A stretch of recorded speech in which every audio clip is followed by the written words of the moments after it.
Hey, it's Glenn Mason with Kaizen Well Solutions. I wanted to do a short little video and explain a couple of things about plunger and plunger speed and how it's working in a lot of these wells. I get a lot of questions about, there's the old rule of thumb on how fast should a plunger travel to be efficient. And back in the old days when we were running these on little stripper wells, there was, small amounts of fluid, half a barrel of fluid, or very tiny amounts, low pressure, things like that.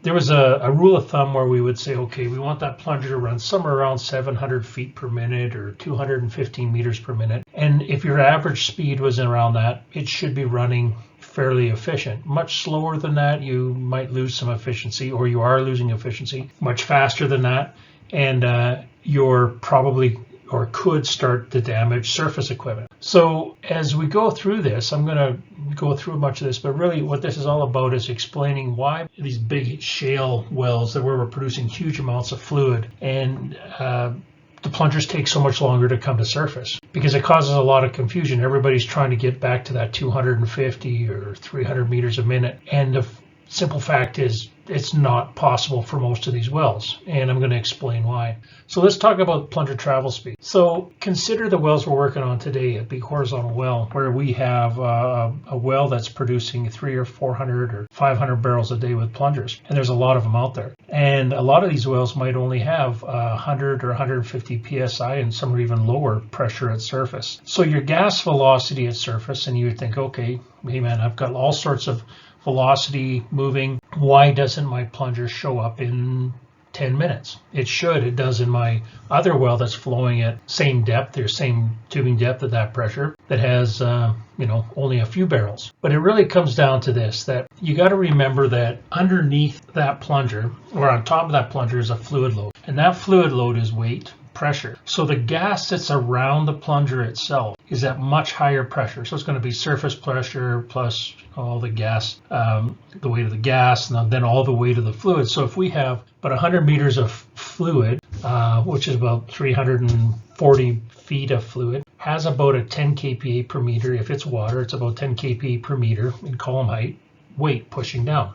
So that means there's 1,000 kPa of fluid in a 100-meter column pushing down on top of the plunger. We're not taking into friction. We're not taking any of that else in, because we don't need to worry about that right now for this explanation. If I have 700 kPa above that fluid, I'm going to have a minimum of 1,700 kPa under that fluid, because I've got 1,000 kPa of fluid that's sitting in the column. And if my plunger is trying to move, even though the gas above the liquid is going to be at 700, and it's going to be traveling at a certain velocity, as you go back through the fluid and the pressure goes up, the gas that's traveling through that fluid gets more and more dense and actually shrinks. Kind of a rule of thumb is every time you double the gas pressure, you half the size per cubic foot or whatever, gets half as big. So if we go from 700 kPa to 1,700 kPa, there's a pretty significant change in the size of the gas. So that means that if I'm producing 500,000 a day, and here's this example right here, if I was producing 500,000 a day of gas, at 700 kPa, I'm probably going to have a gas velocity of around 23 feet per second, okay, at 700 kPa. But if we get down underneath that weight of that fluid, that gas velocity below the fluid is actually closer to 10, like 9.7 feet per second, not per minute, per second. So that means that when the plunger is actually moving, it can never move faster than this, 9.75 feet per second. Well, the fact is that there's always slippage around the plunger. A reasonable plunger with not worn out is going to travel somewhere between 60 and 70% of the gas velocity. That's just based on looking at thousands and thousands of plungers at different pressures. At 700 kPa, the plunger is probably going to travel around 60% of that gas velocity, where if we get up to that 1,700 or 2,000 or 3,000, it's going to be closer to 70%. And it's because we have to have a certain differential across that plunger in order for it to move. It doesn't really matter what's above the plunger as far as weight, as long as we can create a differential across the face of the plunger, the surface of the plunger. So the plunger basically travels underneath the liquid. Gas going around it creates a differential above and from below to the top, and that just basically pushes the plunger along as it's moving with the fluid. And as that gas is breaking around the outside, it's traveling at a velocity high enough to basically you say it's above critical rate because it's not letting the liquid fall back down between the smaller area between the plunger and the tubing wall. So if you were sitting at surface and you had a well that had 700 kPa at surface, but we had 1,000 kPa of liquid on top of that plunger, it's actually traveling much slower.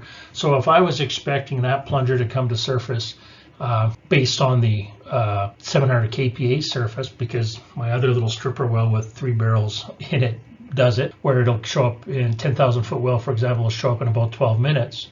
The reality is that in this well, because the plunger is actually running at a much higher pressure, it's going to take it 24 to 25 minutes. So it doesn't mean there's anything wrong with it. It just means that it's actually flowing within the gas velocity. And it's important to remember that plunger efficiency isn't about how fast it gets to surface. It's about where it's running in comparison to critical rate. For example, if it's the velocity going by the plunger, it's the velocity it takes to lift the liquid.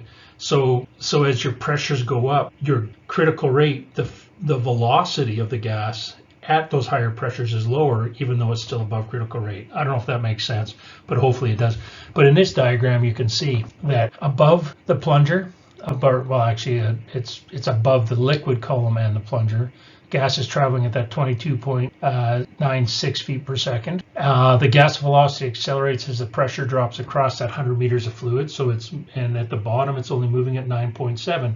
That's where the plunger's running. So that's why you end up with this time and not this time. So just something to remember. Don't get hung up on this, 700, these minimum velocities, or especially in these big horizontal wells. It can take significantly longer than you expect. There's other things that are happening, and not only that you're lifting these huge columns of fluid, which are of course going to slow the plunger down, and this is the mechanism why, because the gas is just moving slower below the liquid column than it is above, because the gas gets bigger as it goes through the liquid and the pressure comes off. It doubles in size or triples in size. It means it has to move twice as fast to get to the surface. So it's a very, very simplistic explanation, but that is why it's okay for a plunger to take 30 minutes or 40 minutes in a well if you're lifting a lot of fluid per cycle. We've got wells out here that are lifting 600, 700, 800 barrels a day with a plunger. A lot of that is being lifted by the well on its own, but there's just big columns of fluid on top. So you got to remember that plunger is actually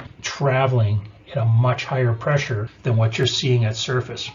Don't get hung up on this idea that plungers need to come up at some magical rule of thumb. Really what you need to do is understand what the actual gas velocity is based on the amount of fluid you're lifting. You could look at your casing pressure and realize that, hey, if my plunger is running with this much casing pressure on it, that's actually the gas velocity around the plunger, not the velocity above it at the surface on the tubing. Hope this is helpful. I'm Clint Mason with Kaizen Well Solutions, and feel free to reach out to us at info@kaizen, which is KAIZENWS.com, and or you can send me an email at cmason@kaizen, KAIZENWS.com. Happy to help you out anywhere I can. Have a great day.